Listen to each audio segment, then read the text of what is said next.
Hello wrestling fans, Pro Wrestle Machine has returned for another chapter from Roddy Piper's book. Let's go. Chapter 5. The Charlotte Years. So now my Portland years are behind me and I'm off to North Carolina, where East is about to meet West. If you remember, at one time I was the talk of the entire West Coast and Ric Flair was the talk of the East.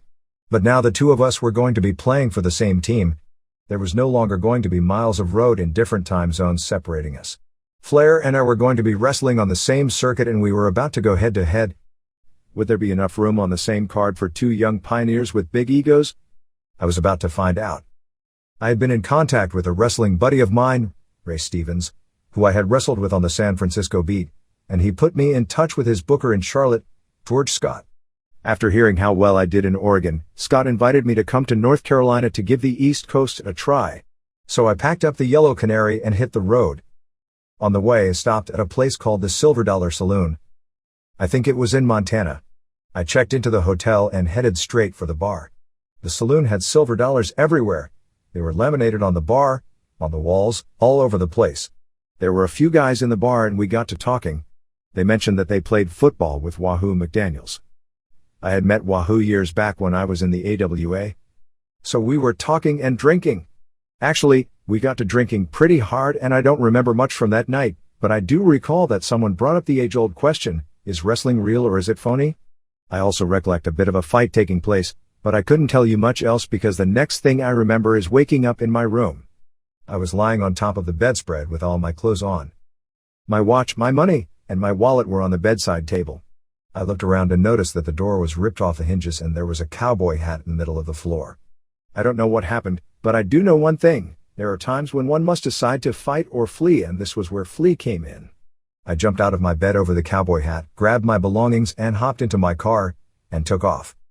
I drove through Oklahoma, and when I got tired again, I stopped in some small town. I don't remember the name of it. Of course, the first thing I did was hit the local bar. The next thing I know, I'm again in a fight. Some guy pulled a knife and the police showed up. Like I said, this was a local dive, so who was the only guy the cops didn't know? That's right, me. So they kicked me out and I got back in the Yellow Canary and away I went again. Finally, I arrived in North Carolina and I checked into the Tuckasegee Days Inn. While the place was a step above the Bomber Hotel, the craziness I experienced in Portland was nothing compared with what I was about to embark on. Most of the wrestlers who were working the circuit were living at the Days Inn, and over the course of time we developed a camaraderie that was second to none in pro sports. We were more than coworkers or a fraternity, we really were like blood brothers. Sure, don't get me wrong, we had our fun and games, but we also had one another's back in times of trouble. We looked out for one another's safety not only on the mat, but also when we were traveling in the States or abroad. Some of the awesome talent that was wrestling in the NWA, which was run by Jimmy Crockett, yes, he was related to Davey, was Ray Stevens, Jimmy Snuka, Ricky Steamboat, Ric Flair, Dory Funk, Jack Mulligan, Jack, and Jerry Briscoe, Dusty Rhodes, Harley Race, Andre the Giant, and Gene and Ole Anderson. As you can tell by the names, this was a place where the big boys in the business were performing. Each and every one of these guys was an established star, so there was no way Crockett could go wrong in whatever card he put together. He knew he was going to give the audience their money's worth every night, and we knew we were going to be paid well for our performances. But just because we all were good at what we did and were earning a decent living didn't make our schedules any easier. As a matter of fact, the better we did, the higher the demand was for us. There was still the long 200 to 300 mile trips each way and the long 6 to 7 night work week. So we made the most out of the time we spent together. We tried to have fun both inside the ring and out. But what may have looked like fun to others was really just a way for us to keep our sanity.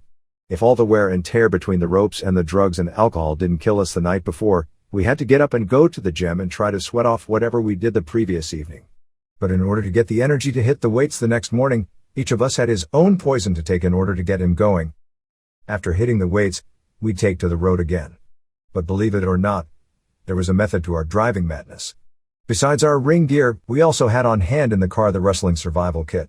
This included some Neosporin to fight infection just in case we got a cut, some ting for crotch rot, an antibiotic just in case we got sick, some beer in case we got wired, some sleeping pills in case we couldn't sleep, and a pistol in case we needed protection. We would then get into town and pound on one another's body omen. The key to not feeling any pain after matches was to drink so much alcohol and take as many downers as humanly possible to make you forget you were living in a time capsule. This socializing after matches also gave us a chance to think up new strategies for drawing a big house again the next night. Tuesdays were always the roughest days out east. No matter here we were wrestling the night before, we had to be in the TV studio the next morning at 10 a.m. so we could cut our promos and load our interviews for the upcoming matches. Nobody was exempt from this chore. It made for a very long day and night because we had to cut about 92-minute and 54-second interviews and then head out to Raleigh for the night's matches. This would have been a tough schedule for any sober businessman or athlete, but try to keep on doing it after taking a pounding in the ring and at the bar the night before. It sure as hell wasn't easy. Even though I thought I knew the ropes, I wound up learning a thing or two in the studio on those miserable Tuesdays. After winning my first belt, the Mid-Atlantic TV title, from a veteran grappler named Paul Jones on November 1, 1980, I ragged on him about his age in an interview. I said something like, "Yeah, Paul Jones, you're so old that every time you go by a cemetery 2 guys chase you with a shovel." Well, maybe the joke was funny, but in 30,000 words or more Jones explained to me why calling him old would not draw any money. He pointed out that I had to be more careful with how far I went with my material because the more trash I talked about a wrestler, the worse I'd make him look. So if I went into the ring and knocked my opponent from here to eternity, who did I really beat? What did I prove by beating up this so-called loser or old man in Paul's case? I now learned that the more I built up my foe, the more impressive my win would be in the eyes of the fans. My next big win in Charlotte came over a wrestler who used to always say, "If you want to be the man, you've got to beat the man." And that man was none other than Ric Flair. George Scott decided to put me up against his top draw for the United States Heavyweight Championship a little over 2 months after I won my first belt. And I have to admit, it wasn't easy. It wasn't give and take like people think. Flair had a reputation in Charlotte and did not want to lose his championship strap. Even though we all knew it was a business, egos and pride were still involved. Interview Tuesdays were really paying off big time. I did what I wanted to do in front of the camera, but always had the good of the promotion in mind. I was way ahead of my time with what I was doing with interviews. I did the very first vignette interview with music and a production. I was in a dog collar match with Buzz Sawyer in Atlanta. For the interview, I brought in a red pickup truck and tied my dog Feather, a miniature pinscher, to the back. I climbed up onto a table with my hands tied behind my back, a hood over my head, and a noose around my neck. All the while the song Bad to the Bone was playing. I wanted to show everyone how tough I was, so I hanged myself by the dog collar. They just pulled the table out from under me and I hung for a while. Then they put me back on the table and I picked up the puny mutt and said, "Sawyer, you're no mad dog. You're just a miniature pincher." It was a very hip interview. They made a tape of it and passed it around the office so everyone could watch it. Nothing like this had ever been done before. Like I said, I was ahead of my time. But when I found out I was going to go head to head with Charlotte's hometown favorite, Flair, I decided to spice things up a bit. We were scheduled to square off in January of 1981 for the championship belt, so with the holidays still in the air, I decided to give my opponent a present in the ring that night in front of all his fans. I wrapped up the Mid-Atlantic Championship belt in Christmas paper and went on TV with Flair and gave him the generous gift.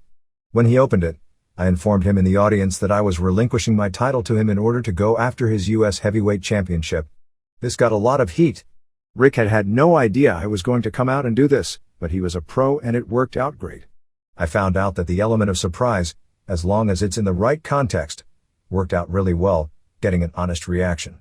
Sometimes it backfired in my face, but not on this night. I went on to win the heavyweight belt from Flair that evening and held on to the title for over 6 months, which was a rarity in those days when the title seemed to change hands almost every week. Although Flair didn't like losing to me, but what professional athlete likes losing? He didn't let it come between us outside the arena, and we quickly became close friends. I really posed no threat to him or his career. Even though we did the same thing for a living, we were both entertainers and 2 very different people.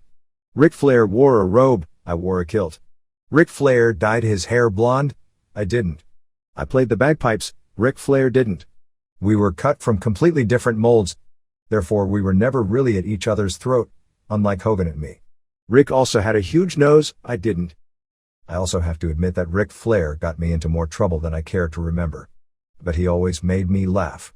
I think I went through 3 lives in the time I spent with that man. I honestly wouldn't change a thing or trade a memory for anything in the world. Despite all the trouble he got me into, I love him deeply. Speaking of someone I adore deeply, Kitty, the love of my life, was at this time still working the show horse circuit, and I had located her whereabouts in Wilsonville, Oregon. Now that I had established myself and was having some success in Charlotte, I begged her to come live with me. My girl then sold everything, including her beloved horse, and came to North Carolina with her cat and Dalmatian, Ryathum R, to be with her man. It would have been nice if her man was there to greet her when she arrived, but my baby had no such luck. I'd sent her the plane ticket, but on the day she arrived I forgot to pick her up at the airport, and she waited there for me for 6 hours. That right there should show you how great and devoted this woman is. When I realized what I had done, I apologized and promised I would never let her down like that again. Kitty and I became an instant item, soon to become 3 items. I was now living large. With my girl now by my side and a championship belt around my waist, I couldn't have been more happy. My victory over Flair again established me as a bankable star, this time on the East Coast. This was now the 4th territory that I was selling out. Promoters again realized that I was definitely not a flash in the pan, and was someone to be reckoned with. I was wrestling and living with a fear-nothing attitude, and got by on the one basic rule of no retreat, no surrender. As Terry Funk put it, I was building the legend. The sickness was so consuming at this point that nothing else mattered. The shot George Scott was kind enough to give me paid off, and I was one of the territory's top draws. Wrestlers on the circuit were not only losing titles to me, they were also following my lead.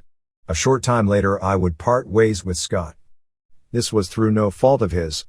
He was a good man. I just saw a better opportunity with Ole Anderson as my booker, and I took it. Ole was great for me because he helped me learn some of the complexities of the business that I was unfamiliar with.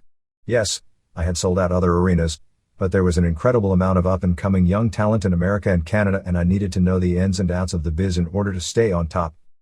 The in-ring feud between Flair and me really ignited a fire in the wrestling industry, so I wanted to learn everything I could in order to keep the flame lit. Having the luxury of working alongside greats like Dusty Rhodes, Andre the Giant, Dory Funk, Terry Funk, Jack Briscoe, Jerry Briscoe, and countless others taught me a lot. I learned from Jerry Briscoe how to keep going even when there was a tough act to follow.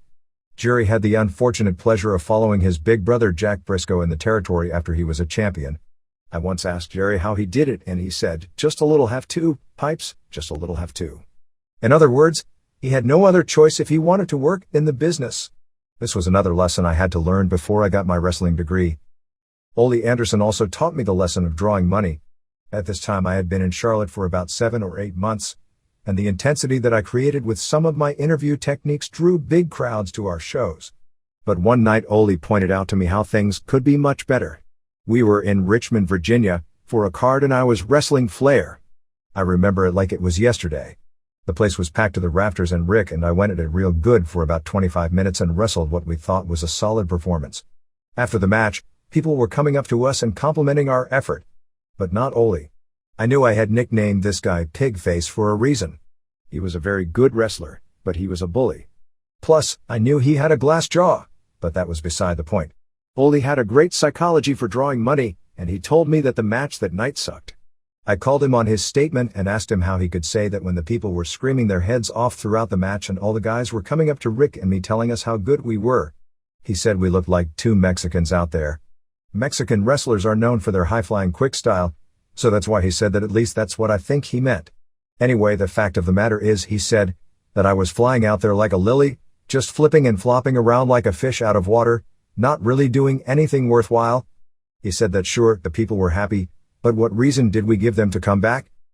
Ole asked me if we were going to have a street fight and you looked at somebody and they jumped on the hood of their car and did a backflip, would that make your day? I said, yeah, I'd spike 'em into the ground. He said, well then why the hell were you doing that shit off the ropes? Anderson gave me a half-hour speech about planting my feet on the ground and being a real fighter, and about making those people respect you for the battler that you are. And you know something? Pigface was right. As soon as I stopped the flipping and flopping and planted my feet on the ground, I started to draw even more money. This minor adjustment allowed Ole Anderson and me to see firsthand how Roddy Piper could draw huge crowds and make millions and millions of dollars for a promotion. But while my wrestling performance improved on the mat, my time on the mic was also a big part of my success. The interviews I did with the legendary Dusty Rhodes on Tuesdays in the studio helped turn me into an all-around performer. Interview day would begin and they would call your name and you'd get up off of the bleachers and go in front of the camera. The interview clock would be set at 2:54, and once the time started rolling, so did I. One Tuesday, all these great wrestlers, including Dusty, were standing around in the room waiting for their turn. Dusty Rhodes was probably the king of the promos at the time, and I happened to be wrestling him that particular week. I would cut a promo, and he would cut a promo. I would say things like, "A big and great man like Dusty Rhodes, look at the pecs on him. It looks like he had 6 litters of puppies." He would then come back with something on me. I would go back to him with, "Whenever he goes swimming, someone tries to harpoon him." We just went toe-to-toe without giving the other a chance to think or breathe in fear of not being able to keep up with the verbal jabs. After a while I noticed that the whole world seemed to stop in the room, as Flair and all the other wrestlers were now watching our war of words like it was a championship match. That day really put me on the map in terms of being able to keep up with one of the masters on the mic, and it gave me some more confidence and dignity among my frat brothers. These great men really knew how to teach the ropes, and they also knew how to shell out praise just as much as punishment. Not too long after that day with Rhodes, Jimmy Crockett called everyone together. I had once again gone word for word with Dusty and was simply just trying to catch my next breath when he called us in. After this, it was an award from Pro Wrestling Illustrated for the hardest working wrestler voted by his peers. I was numb after I heard the announcement. I walked up to the front of the room to Crockett, and all of the wrestlers, including my old friend Lord Alfred Hayes, were clapping for me. I graciously took the award from Jim, but walked away without uttering a word. I was taught by Lord Alfred Hayes to always keep your composure. I really couldn't believe I was being presented this award, especially in this very competitive dressing room. The other guys worked just as hard as I did, and if it wasn't for them, I wouldn't have been there. We were all part of a team. As much as we were cutthroat to one another at times, you never said something bad about any of our guys. Otherwise you'd have a handful of monsters ready to kick the daylights out of you. But the truth of the matter is that we were a group that was willing to die for one another if the situation arose. I don't mean any disrespect, but this type of camaraderie doesn't exist in today's world of pro wrestling, or in any sport, for that matter. A lot of people today think wrestling began when the WWF began, but there were so many great men before the WWF. All these talented guys had all this knowledge that they passed on to us, and they took care of us like we were their own. That just isn't done today. Also at this time in my career, I stopped playing the bagpipes. But the reason I stopped had nothing to do with advice from any of my peers, it had all to do with my health. Before I put the pipes away for good, I would walk down the aisle with the blow stick in my mouth, and the fans would hit the pipes, driving the blow stick into my teeth and gums. I'd be bleeding even before I got into the ring. This got old fast for me, and made eating a very painful affair. I also didn't need a warm-up for me and the crowd anymore. I was now in tune with the audience. As soon as I made my way from behind the curtain, I could tell you what the people were thinking. I could tell you as I was walking up the aisles in the arenas if I should start fast or I should start slow. I'd learned to control the crowd and not let them control me. Over the years you learn to walk into the ring slow so you can get that feel. But while this style let you get a sense of the night's audience, it also served another purpose. We used to get paid a percentage of the house. Wrestlers would get blackballed if they were caught with a clicker, counting how many people were at the event. So over time you learned to count the house as you walked into the ring. One time a P gave me a count on the house. I had been in this building a few other times and learned what a sellout was, so I could count that venue by sight without a clicker, and I would usually be within $5,000. Well, I knew that this promoter was cheating me and my fellow wrestlers, so I asked him what the house was. He didn't really want to answer the question, but all the other wrestlers were looking at me and him from the dressing room. So the snake tells me the house is $15,000. Well, I knew for a fact it was double that. The other guys were looking at me and the promoter, waiting for a confrontation, but instead there was dead silence. All the other wrestlers were bowing their heads because they were wondering, now what are we going to do? Most of these guys were afraid to call the P on anything. They felt that the promoter had complete power. Well, I was taught different. As a rebel, I was taught that your power was your talent and that you shouldn't be afraid to quit, because your abilities would land you another job. I wasn't afraid to start over again. I wasn't afraid to move. I wasn't afraid of the P or anybody else. I was trying to point out to my coworkers the tyranny that was taking place here. I took off my kilt and trunks and put my street clothes back on just as intermission was ending, and I walked through the crowd to the ring. I caused a stir in the arena because I wasn't in my ring attire.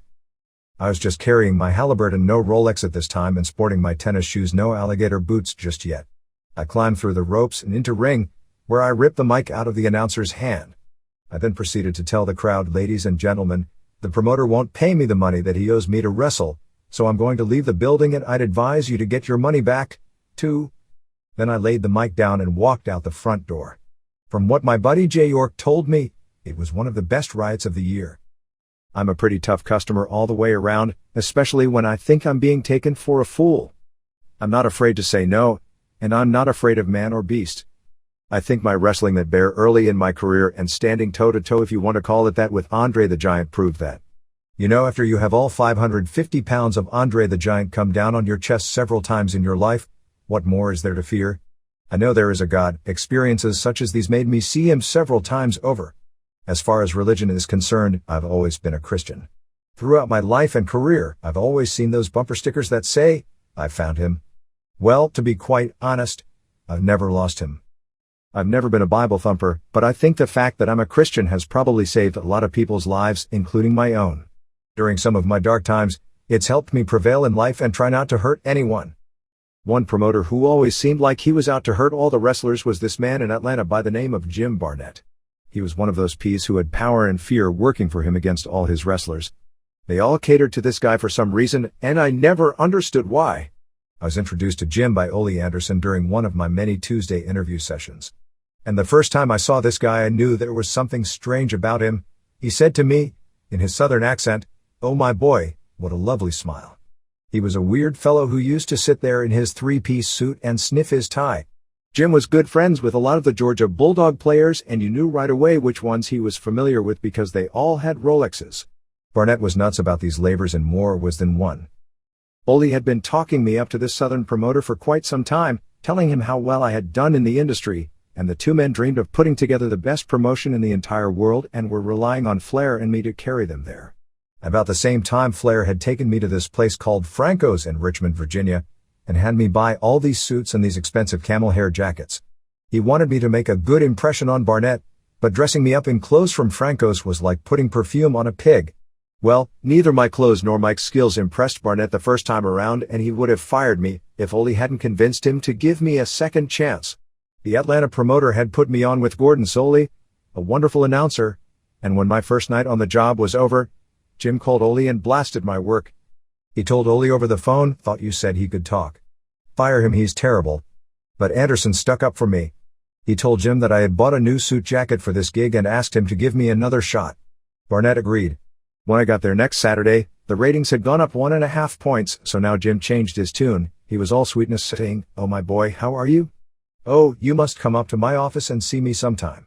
Ole just smiled at him and said, "I told you so." So now I was working 2 territories at the same time, Charlotte and Atlanta. I had to be insane to agree to do this, but the sickness fueled my fire. But I still hadn't completely won Barnett over. The next test he threw at me came in the form of a wrestler named Bob Armstrong. The grappler, who was also a fireman by trade, knew Barnett was out to get me, so he decided to help me out. Before the interview that would be going out live on TBS on Championship Wrestling, Bob came over to talk to me very quietly. He told me to say on the air that he had skinny legs. This normally would have been a no-no because remember, you never go after your opponent's weaknesses. Remember the time I knocked Paul Jones in an interview about being old? But Bob was going above and beyond the call of duty for me here. So I'm doing the live interview with him before the fight, and I'm being pretty damn obnoxious, which I'm good at. As my wife says, when I want to, I'm the best asshole in the world, and I used the ammunition Bob gave me beforehand, saying something like, "How do you expect to beat me with skinny legs like that?" In return, Bob said, "Did you ever see big legs on a racehorse?" He turned to walk away, but I saw that I had 10 seconds left in our interview, and so I really went on the attack. This is when I started to become pretty good at improvising. I waited until Bob was a few feet away from me, and one of the things I said to him was, "Well, if I'm ever at a horse race, I'll be sure to bet on you." That line in itself got the fans in the Omni going wild, and we went from averaging $20,000 to $60,000 overnight. I was now a smash success in wrestling in Atlanta, and Jim Barnett was beaming. Ole Anderson was now pushing me harder than ever, and I was going as hard as I could in order to please the guys. So now I was wrestling Monday through Friday, once each day, and twice on Saturday and Sunday. Each event was a 200 to 300 mile drive away. When we started to do the double shots, we got into taking private planes. I was also wrestling in a 3rd territory, Canada. The schedule was crazy. Every night a referee would slip me a jar filled with an assortment of drugs like Placidil, Tuinal, and Valium and other painkillers. We're talking a shitload of pills. They did this so they could keep pushing and pushing. We worked hard on our wrestling and even harder to survive. I remember one night with Don Morocco. Don was an important influence on my life. He was a tremendous wrestler. I did a piece of business with him and Gordon Soley that I will never forget. It was a big telecast on Ted Turner's TBS network. Soley had just had a hip replacement and Morocco kind of brushed up against him, but it was kind of rough, and this started a fight between me and Morocco. The fight began in the studio and we brought it into the ring. There were a bunch of wrestlers trying to pull us apart, and it just got crazy. I feel it was one of the better pull-aparts in wrestling history. A typical night with Don Morocco would consist of wrestling, driving home, and drinking pretty heavily. One night we were in the car and Morocco was doing 85 miles per hour. The next thing I knew, we hit the Canadian border. I don't know how we got there, but we made great time. Things get a little murky here. The next morning we woke up in this huge mansion. I didn't know where I was or how I got there. I looked around for Morocco, but he was nowhere to be found. So I yelled out for him. I heard him yell back to me in the distance, and we kept yelling, following the sounds of our voices, until we found each other. He didn't know where we were either, so we thought it best if we just hightailed it out of there. We got into our car, stopped at a gas station, and asked for directions to the nearest airport. The car was a rental, and we just left it at the entrance to the airport and bought tickets to the town where we had to wrestle that night. I remember waiting at the gate to board the plane and hearing an announcement asking the owner of the Hertz rental car that was abandoned at the front door to claim it. We ignored it and got on the plane. We never heard another thing about the car. I've gotten away with a lot of shit in my life. They say God takes care of fools and babies.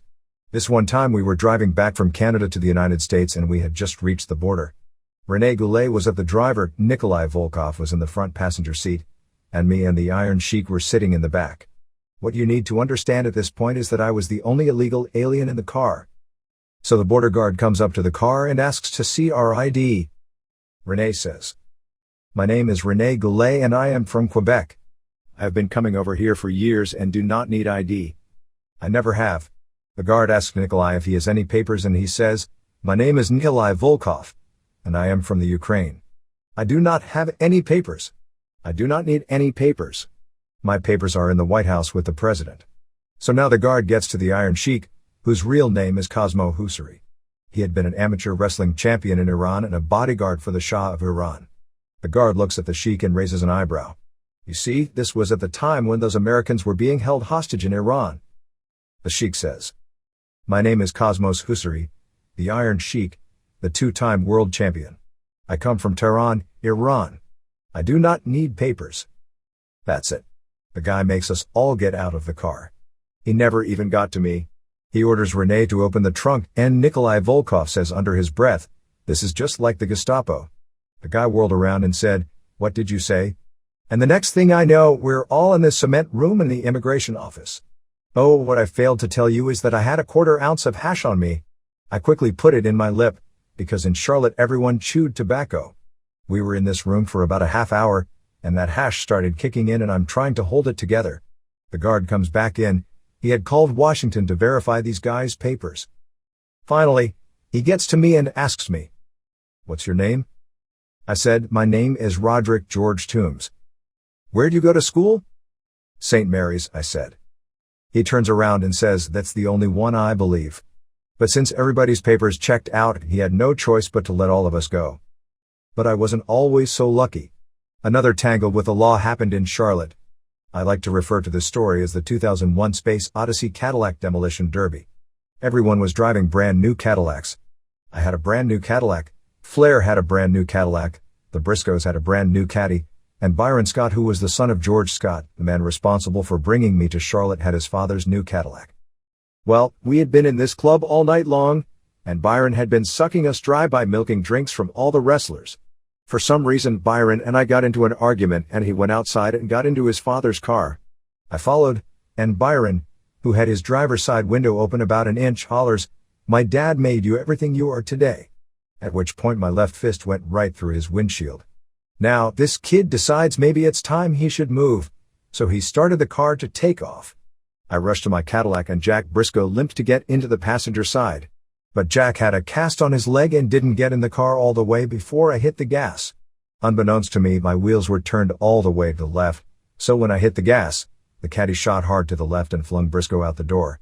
I tried to grab him and caught a hold of his belt, but we both just went flying out onto the pavement. My car, however, continued moving and went straight toward Byron's car right in the middle of the driver's side. It was as if my car knew exactly where to go. George Scott wound up taking me to court. He said, "Well, I am responsible for bringing Roddy in." And he was. He is a good man. This incident had nothing to do with George Scott. So I bowed down and paid the fine, and that was the end of it. Kitty, however, was none too happy about how our new Cadillac looked. Another story that comes to mind is about a fellow named Art Barr. He is no longer with us. Art was a young, big-hearted fellow who was full of talent. I had never trained anyone to be a professional wrestler. I mainly kept to myself, but this guy was worth a shot. I had an interview with him and I had some wrestlers hold a sheet in front of him and told him to strip down naked. I threw him some clothes and put baby powder in his hair. We removed the sheet and unveiled Beetlejuice. He was dancing to Harry Belafonte's song Deo and the crowd loved it. Only Art Barr could have pulled that off. He got to be a real big star in Mexico. I think he was making about $5,000 a week. He would call me for advice and I would treat him like a little brother. One time I was making a movie in Mexico City, and I met up with Art. I put him in one of the final scenes of the movie playing a waiter. After the shot, I took him up to my room and gave him a talk. I've only given 3 people this particular talk. I told him that he was going too hard and that if he didn't stop he was going to die. It was quite emotional. We were both crying, and I made him promise me that he was going to slow down and take care of himself. About 2 months later I got a call from one of his relatives telling me there was big trouble. I was given a phone number to call and it turned out to be Art's mother's house. She told me that Art was dead, that he was lying there with his little son in his arms. He had just died. I don't believe they had even called an ambulance or the police yet. I told her she should probably call an ambulance, but she just said, "He's dead and it's your fault." Then she hung up. I guess they figured that I killed their son, that I had influenced him to live his life the way I lived mine. It makes you realize the power you have to influence others. It still breaks my heart to think of Art. I'm sorry he's gone. I loved him and I miss him. I wasn't even welcome at his funeral. At this time I was hanging around with a man named Wildfire Tommy Rich. Tommy was Southern born and Southern bred. He was a fine guy and a talented wrestler, and we got along great. Wrestling was starting to swirl, and it was because of national TV and people like Tommy Rich, Dusty Rhodes, Ric Flair, and the Four Horsemen, just to mention a few. Tommy Rich was just a good old boy. He had a very unique outlook on life. He was really trying to get into shape and guys were telling him that he had to go to the gym and watch his diet. So one day we're at a restaurant and Tommy orders tuna fish and we said, "Tommy, that's great, but you also have to go to the gym." He says, "Damn man, I'm eating tuna fish. I can't do everything." He then proceeded to guzzle more beers than I would care to count. We were traveling in West Virginia, where it was lawless. We were going into places where no one else had ever been, but that could be watched on TBS Superstation. One night we were driving along on this 8-lane freeway, and Tommy's cousin says we have to stop the car because he has to pee. Well, we had a cardinal rule that we just didn't stop to take a piss. We'd been abiding by this rule for years. But Tommy's cousin was whining, so I finally pulled over and he jumped out of the car to pee. No sooner did he get out than I just took off and left him out there in the middle of nowhere. I drove about 3 minutes, but Tommy wanted me to go back and get his cousin. Now, there was this cement divider in the middle of this freeway and no way to get over to the other side and go the other way without driving to the next exit. So I just turned around, I did a 180, put the lights on high beam, honked the horn, and drove 80 miles per hour straight toward oncoming traffic. We never did find the kid. It took him about a day to get home. Poor bastard. I got into crazy shit with Tommy all the time. Tommy had this speedboat. One time we had been up all night and we had the bright idea to get a paddleboat for our wives. Kitty was pregnant with our first child at the time and we didn't think it would be a good idea for the wives to be in the speedboat. They might get sick from all the waves. So Kitty and Tommy's wife were in the paddleboat and Tommy and I could whip through in the speedboat. We took the boats to the beach, and at about 10 a.m., we were starting to run out of beer, so Tommy said, "I'll go get it." He jumped up and ran like Carl Lewis from the towel to the boat. He hit the throttle as hard as you could, and that boat went right up, and right into a log sticking out of the water. That boat sank just like the Minnow Man. By that time, if only for the benefit of our wives, we decided to go home. Yeah, we were always getting into trouble, but I've always had a guardian angel. How else could I have survived half of the shit I've been through? I've been in quite a few car wrecks. We were always running those highways fast, and a lot of different substances were running through our systems. There was one crash in particular that shook me up, but it didn't stop me. I was in a car in Tennessee with Tommy Rich, Nick Patrick, who was a referee, and Brad Armstrong. I was driving and had been behind the wheel for a while, and I was banging back a few. I was doing about 100 miles per hour, and up ahead the road curves and I see this bridge, and I know I'm just not going to make the turn. But I don't panic under fire. I manage to straighten the car out, but we go off the road into this embankment. By the grace of God, the Lincoln nosedived in such a way as to just flop us over the embankment. Another 5 feet and we would have dropped 25 feet into the river. We got out of the car and climbed up the embankment, and there was this old Tennessee house that looked like it came straight out of the movie Deliverance. And sitting on the porch in a rocking chair was this old guy with a long beard and a corncob pipe, and he's just rocking and watching us. Finally, he takes his pipe out of his mouth and says in a thick southern drawl, "I knew you weren't going to make that turn." The old guy actually helped us tow the Lincoln out of the ditch, and we were off again. When we returned the car to Hertz, we just parked it way in the back and got out of the place quickly. But the truth is, after incidents like this, I'm the reason why the Hertz office in Newark Airport wouldn't rent cars to wrestlers for 5 years. But you take things like that in stride. Actually, when you're on tour you lose it, nothing really matters. You're working real hard, wrestling non-stop, and you just do what you want to do. Time doesn't even matter. I remember once Tommy, Dusty Rhodes, and I went out to the parking lot of our hotel at 2 in the morning, and we got the ring posts out of the trucks and just decided to set up the ring right there in the parking lot. The ring boys were yelling at us, trying to chase us away, but hell, we wanted to wrestle. But the fun wore off fast. We got halfway through setting up the ring and got tired, so we just went to bed. If you thought the ring boys were angry at us before, you should have seen them when we abandoned all the stuff in the parking lot and left them to clean it up. Boy, were they pissed. We did stuff like this because we didn't care. We were working so hard we were numb. And we weren't afraid of anything. We did what we wanted to do and what we had to do, and we didn't let anything or anyone stop us. Hell, even a plane crash couldn't stop me. I was in Greenville, South Carolina, one afternoon and had to be in Savannah, Georgia that night. A bunch of us were making the trip in this private plane. It was me, Wahoo McDaniels, Sergeant Slaughter, Jimmy Valiant, and this guy Freddie, who was the pilot. I remember that my left wrist was broken, only I didn't know this at the time. I had wrestled Wahoo and I took that big, old oak leg of his and jumped down on him and caught my wrist the wrong way. It hurt like hell and I was wearing it in a sling. So we're in this plane and Wahoo is giving me shit. "Boy, only sissies wear slings," he said to me. "Take that thing off." I listened to him and that's why I have this big bump on my wrist till this day. But anyway, we were just about to fly into Savannah when the plane hit an air pocket. We dropped about 500 feet. We were all thrown around. Sergeant Slaughter, all 290 pounds of him, was thrown clear across the plane. I was bounced out of my seat and my head hit the top of the plane so hard that I broke my neck. We were all stunned, but we landed safely. When I got out of the plane I needed 2 guys on either side of me to hold me up because I didn't have my equilibrium. They got me to the arena, and believe it or not, I wrestled. I don't know how I did it. I don't remember the match. But I didn't miss the shot. If you can walk, you can wrestle. That's the rule. Ole was pushing me harder and harder, and I was going non-stop. I was at the top of my game, the toast of the town, and Jim Barnett was beaming. But I would soon find out that Barnett wasn't really what he was made out to be.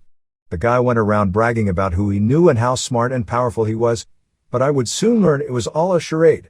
Barnett impressed a lot of people in the industry with smoke and mirrors. He told everyone he graduated top of his class at Yale and was Phi Beta Kappa, but it came out that he had only attended one seminar at Yale and never was enrolled in the university at all. He had this picture on his wall of former President Jimmy Carter with a headlock around one of his wrestlers. He wanted everyone to believe he had connections and rubbed elbows with big wigs. I later learned he paid $5,000 for that photo. But to be honest, I never really paid attention to who he said he knew or to any of the objects he owned. All I knew was that I was bringing in a lot for cash for this guy and he rewarded me by giving me one of the first written contracts for $5,000 a week in the industry. I was told by Ole Anderson that Barnett was set to take on the entire industry and he wanted me to be a big part of it. I was asked if I would be afraid to go in and work against promoters in other territories, and even though I knew there were definite boundary lines in the industry that you didn't cross, I still said yes at the time. At that point in my career I was willing to do anything to succeed, even if it meant breaking the rules. I didn't give a damn. I was willing to wrestle anybody, anyplace, anytime. I didn't care. But this grand plan never got off the ground. Barnett ran into one big problem. Jim had a connected friend in Chicago, and this guy didn't want him crossing into the Illinois territory. So Barnett backed off the idea. The whole concept of Jim and Ole taking over the wrestling world was now off. But the two men were still able to put together one of the biggest wrestling successes in the sport's history when they collaborated on Starcade. While Ole and Jim were plotting to take over the industry, Vince McMahon Sr. had just done the first outdoor wrestling show in New York's Shea Stadium, which brought in over $550,000 and featured Larry Zbyszko versus Bruno Sammartino. Larry was an underling of Bruno, and when McMahon turned Larry against the legendary fan favorite Sammartino, he needed a huge venue to accommodate all the people who wanted to witness the match, so he finally settled on the home of the New York Mets. The success of this event caused Jimmy Crockett to dial up Barnett, Ole, and Dusty Rhodes because he wanted to one-up McMahon in his New York extravaganza. He wanted to put together something even bigger that wrestling fans would be talking about for years. It was decided that there would be a big show out of Greensboro and it would be broadcast via pay-per-view on the cable networks. The four men combined their efforts along with wrestlers like Ric Flair, Harley Race, Greg Valentine, and me, who were all hot. It was decided that there would be a double main event. There would be a cage match with Harley Race versus Ric Flair for the world title.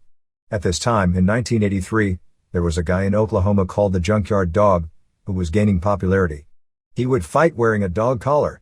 I told the promoters that Greg Valentine and I would fight a dog collar match, so I went out and got all the necessary equipment to pull off this unique match. I found a truck chain, which was going to be displayed in the lobby so that people could actually touch it and see what I was going to use. And I had some spiked leather dog collars made up with sheep's wool inside. The reason I put the sheep's wool inside was to protect our necks from the leather, but all it did was give us a nasty rash. Dusty Rhodes, Ole, and Gene Anderson, and I sat down and decided that this had to be a very brutal match from start to finish. We wanted people to be talking about it for years. When we went to different towns, we wanted people to pack the houses just to see one of our dog collar matches. This is why it had to be very bloody and brutal. It was a good plan unless you were one of the wrestlers involved in the match. When the night came for us to put on our show, everyone was high-strung. You could feel the tension in the air. Just before the bell rang for the dog collar match, Greg and I agreed to try not to break each other's nose or teeth.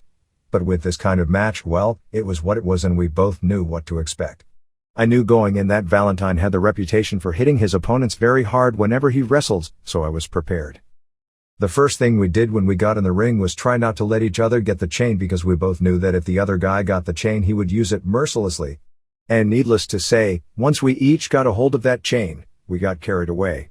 My left eardrum was broken and I lost 50% of the hearing. The damage was irreversible.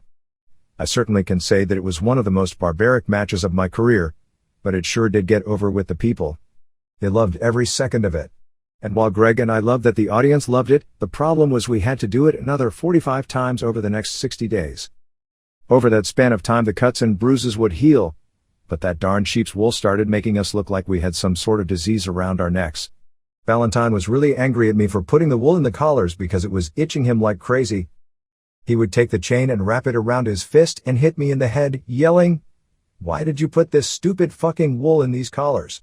Yet the original dog collar match helped the Starcade pay-per-view really set the wrestling world on fire, and when all was said and done, the event exceeded the expectations of all the parties involved, making it one of the most successful wrestling events ever held.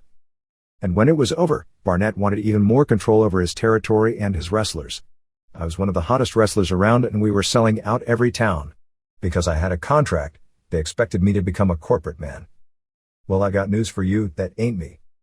By this time I was really out of hand. I was crazy ass nuts. I was packing in the crowds, but I was also breaking all the rules. You would think that with my wife expecting our first child, I would have slowed down a bit, but Tommy and I liked living life on the edge together. We had the sickness bad and there was no stopping us. Until one night when we had to wrestle in Chattanooga. I took a wrong turn and by the time we realized we were lost, we had gone 200 miles in the wrong direction. We got directions from a couple of cops in a squad car who offered to help us when they found out we were lost. They told us to put the hammer down and that they would warn all their buddies who were positioned on the highway that we would be flying on through. So taking the kind officer's advice, Tommy just floored it the rest of the way, but we were still 3 hours late. The matches were scheduled to start at 3 o'clock and we got there after 6. Everyone was mad at us. But the guys stalled the crowd enough that we still got our matches in. Nevertheless, this would be the last match I wrestled in for Barnett and Ole. After the event was over and Tommy and I were getting ready to go to the next town, Ole Anderson stopped us and said, "Tommy, you can take this up with Barnett, and Piper, you're fired. You can talk to Barnett if you want. I don't give a shit." I said, "I don't need to fucking talk to nobody. I'm out of here." I went home to Kitty, who was 7 months pregnant, and told her I'd been fired. Wonderful person that she is, she just hugged me and said she loved me. The next day they sent over some poor little referee. The guy was scared shitless and he said I breached my contract because I was late for the match. To make matters worse, they blackballed me and I couldn't wrestle in the States anywhere, and then they turned me over to the IRS. Who is they? You ask. Well, I can only speculate. People were now telling me that they smelled a rat and that all the evidence pointed to Tommy. They kept whispering in my ear that Rich had been in that territory for so long that he set me up to be canned. But to be honest, I still don't believe this. It was a rough time for me. I really didn't have anyone to talk to about what had just gone down. I didn't trust anyone in the promotion, and I didn't talk to my wife about the situation because pro wrestlers are taught not to bring their work home with them. It was the honorable thing to do. You take care of your kids and your family at all costs and put work second. You never bring your wife to a match, and you never talk business with her. Why bring the stress home? Why even discuss wrestling with your wife? What is she going to tell you? How to take a body slam? But don't let me fool you. There are other reasons why guys didn't want their wives or girlfriends at the arena. One of them was insurance, just in case somebody had a girlfriend on the side. But most of these frat brothers were good family men and they just didn't want their wives or kids to see them take a beating. Every one of these men was a great provider and dad. Night after night these men proved that any jerk-off can have a child, but it takes a real man to be a father. So it was a hard and fast rule to never, ever involve your family in the sport. So because I didn't really talk about my work situation, I still had all this ugliness going on inside me. I couldn't believe those sons of bitches had blackballed me. And to think I had actually called some of these guys my friends at one time. Just like Sonny King once took a knife to help me when someone tried to stab me, I would have taken a knife to protect any of these guys. Little did I know it was going to be one of them stabbing me in the back. This was when Ric Flair and I became really close. He was and is a true friend. I had no job, no wrestling promoter wanted to take the chance of using me and ruining his good name. I couldn't wrestle anywhere, so I decided to move back to Charlotte with Kitty and try to start fresh. In order to get all our stuff back to Charlotte, Kitty and I had to drive in separate vehicles.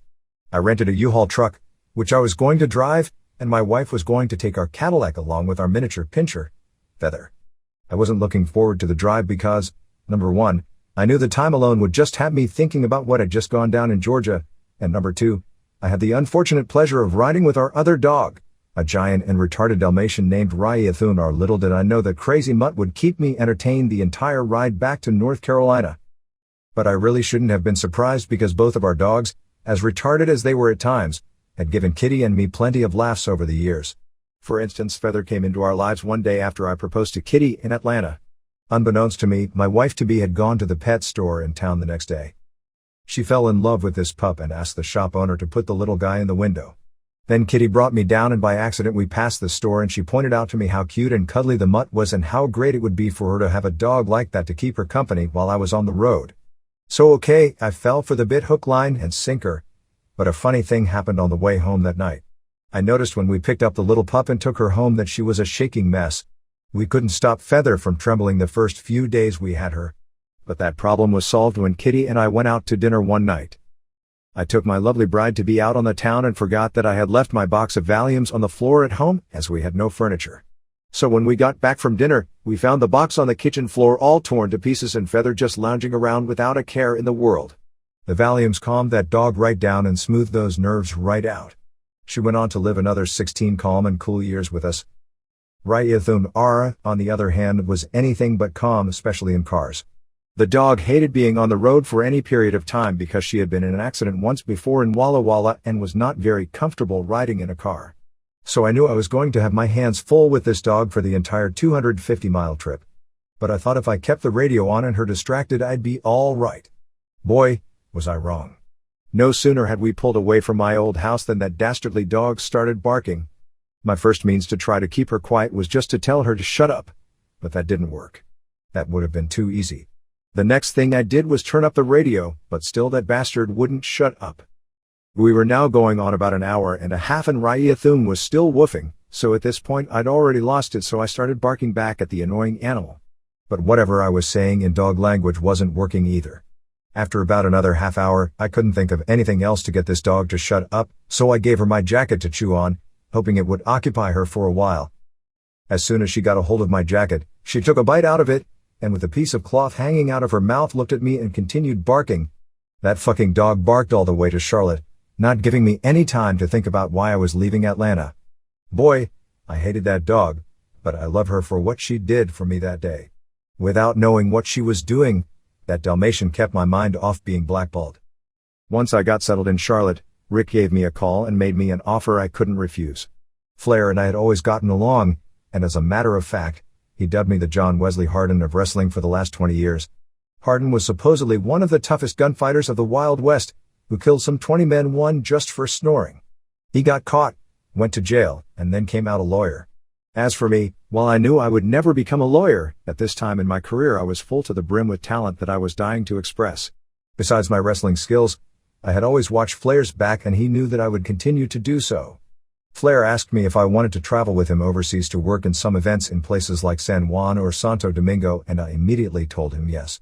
While I didn't like being away from my pregnant wife, I had an obligation to her and my unborn child to earn a living so we could have a place to live and food to eat.